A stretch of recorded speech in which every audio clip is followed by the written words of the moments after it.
بسم اللہ الرحمن الرحیم۔ السلام علیکم ویورز، آئیے قرآن رحمت سورہ الکہف اٹھائیں۔ اللہ تعالیٰ نے ایک واقعہ بیان کیا ہے، حضرت موسیٰ علیہ السلام اور حضرت خضر علیہ السلام کا۔ اللہ نے کہا، اے موسیٰ، میرا ایک بندہ خاص ہے جو وہ علم جانتا ہے جو تو نہیں جانتا۔ حضرت موسیٰ نے کہا، اے اللہ، میں اسے وہ علم سیکھنا چاہتا ہوں۔ حضرت موسیٰ علیہ السلام کو حضرت خضر علیہ السلام کی ملاقات کا وعدہ دیا گیا تھا، اس لیے آپ علیہ السلام نے وہاں پہنچنے کا عزم مصمم کیا اور فرمایا، میں اپنی سعی جاری رکھوں گا جب تک وہاں پہنچوں۔ حضرت موسیٰ علیہ السلام اور آپ کی خدمت میں رہنے والے یوشع بن نون نے عزم مصمم کیا۔ روٹی اور نمکین بھنی ہوئی مچھلی زنبیل میں توشہ کے طور پر لے کر روانہ ہوئے۔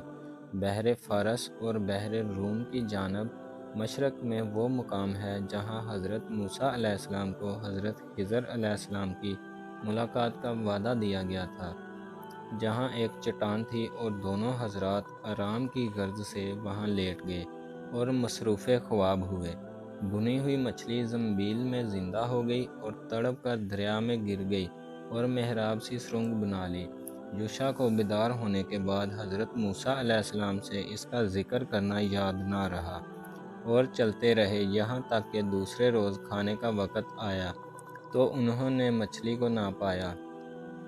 حضرت موسیٰ نے کہا، مچھلی کا جانا ہی تو ہمارے حصول مقصد کی علامت ہے، اور جن کی طلب میں ہم چلے ہیں ان کی ملاقات وہیں ہوگی۔ دونوں حضرات واپس پلٹے۔ انہوں نے وہاں ایک آدمی کو پایا جو سفید چادر اوڑھے آرام فرما رہا تھا۔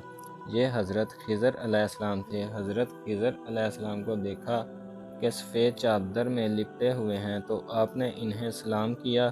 انہوں نے دریافت کیا کہ تمہاری سرزمین میں سلام کہاں؟ آپ نے فرمایا، میں موسیٰ ہوں۔ انہوں نے کہا، بنی اسرائیل کے موسیٰ؟ فرمایا، جی ہاں۔ حضرت موسیٰ علیہ السلام نے کہا، جو اللہ نے آپ کو علم سکھایا ہے مجھے مل سکتا ہے، آپ کے پیچھے چل سکتا ہوں؟ حضرت خضر علیہ السلام نے کہا کہ اے موسیٰ، اللہ نے مجھے وہ علم سکھایا ہے جو تو نہیں جانتا، اور تجھے وہ علم سکھایا ہے میں نہیں جانتا۔ حضرت موسیٰ علیہ السلام نے کہا، مجھے اپنے ساتھ آنے کی اجازت دیں۔ حضرت خضر علیہ السلام نے کہا، تم میرے ساتھ صبر نہیں کر پاؤ گے۔ حضرت موسیٰ علیہ السلام نے کہا، اگر اللہ نے چاہا تو آپ مجھے صابر پائیں گے۔ حضرت خضر علیہ السلام نے کہا، اچھا، تو شرط یہ ہے کہ جو میں کروں اس کا تم اعتراض نہیں کرو گے جب تک میں خود ہی نہ بتا دوں۔ دونوں چل پڑے۔ دریا کے پار جانا تھا۔ جو کشتی کا مالک تھا وہ حضرت خضر علیہ السلام کو جانتا تھا، اس لیے اس نے ان سے کرایہ بھی نہیں لیا، لیکن جب سوار ہوئے تو حضرت خضر علیہ السلام نے عصا مار کر کشتی کا ایک تختہ توڑ دیا تو حضرت موسیٰ نے بے ساختہ بول دیا، حضرت یہ کیا کر دیا آپ نے؟ ان کا نقصان کر دیا، اس طرح تو یہ سب ڈوب جائیں گے۔ حضرت خضر علیہ السلام نے کہا، بولا تھا نا میں نے تم سے کہ تم میرے ساتھ صبر نہیں کر پاؤ گے۔ حضرت موسیٰ کو پھر یاد آیا۔ انہوں نے کہا، مجھے معاف کیجیے۔ پھر دونوں چل پڑے۔ بچے کھیل رہے تھے۔ ایک خوبصورت بچہ وہ بھی بچوں میں کھیل رہا تھا۔ حضرت خضر علیہ السلام آگے بڑھے اور اس بچے کو قتل کر دیا۔ حضرت موسیٰ علیہ السلام نے کہا، آپ نے ایک معصوم کی جان لے لی، اس نے آپ کا کیا بگاڑا تھا؟ یہ کام آپ نے اچھا نہیں کیا۔ حضرت خضر علیہ السلام نے کہا، میں نے کہا نہیں تھا تم سے کہ تم میرے ساتھ صبر نہیں کر پاؤ گے؟ کہا، ایک موقع اور دیجیے۔ اب اگر میں نے دوبارہ اعتراض اٹھایا تو مجھے اپنی صحبت میں نہ رکھیے۔ بات طے ہو گئی۔ پھر دونوں چلے یہاں تک کہ وہ ایک گاؤں میں پہنچے۔ حضرت خضر علیہ السلام نے گاؤں والوں سے کہا کہ ہم آپ کے مہمان ہیں، ہماری مہمان نوازی کریں۔